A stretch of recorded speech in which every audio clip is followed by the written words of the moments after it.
We've been as busy as ever since the pandemic, arrived in Colorado. I don't think we've lost a step in terms of the work that we do, either in audit services or the wage enforcement laws.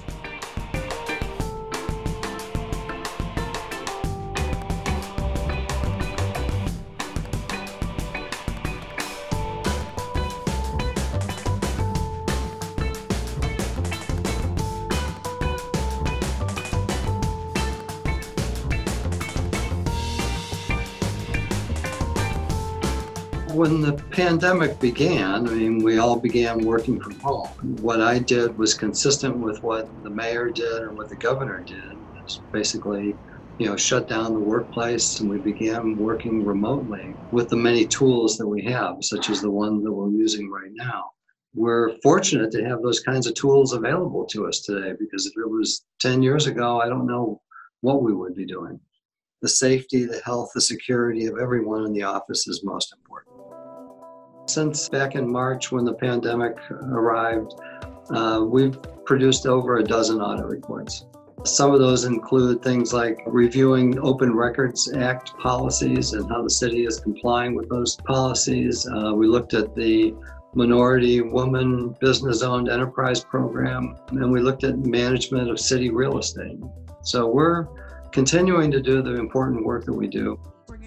Audit committees, which used to be live face-to-face, are now being held on a virtual platform like the one that we're using right now. We use a little different one because it has some security features that I like. There are times that the audit committee has to go into executive session, and I think those security provisions are important to have for those parts of our meetings.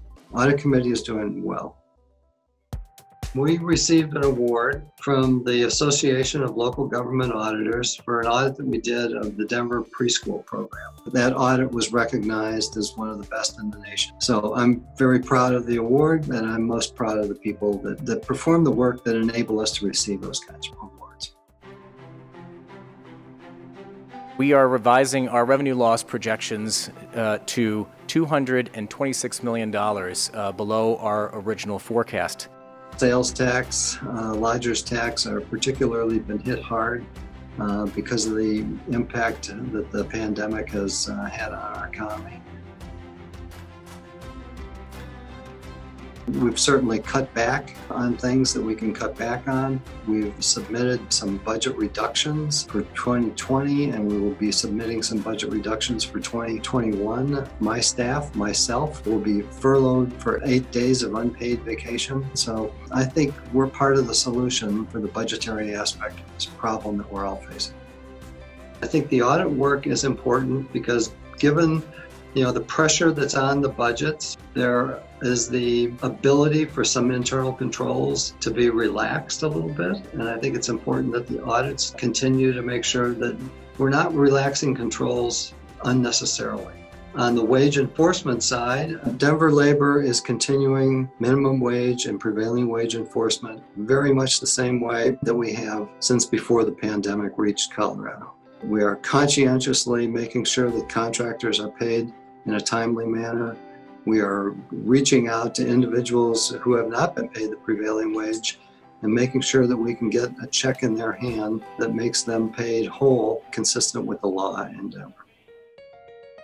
There's a lot that we don't know about COVID-19, and I think until there's a vaccine or some kind of a therapeutic cure for the disease, we're going to be working virtually.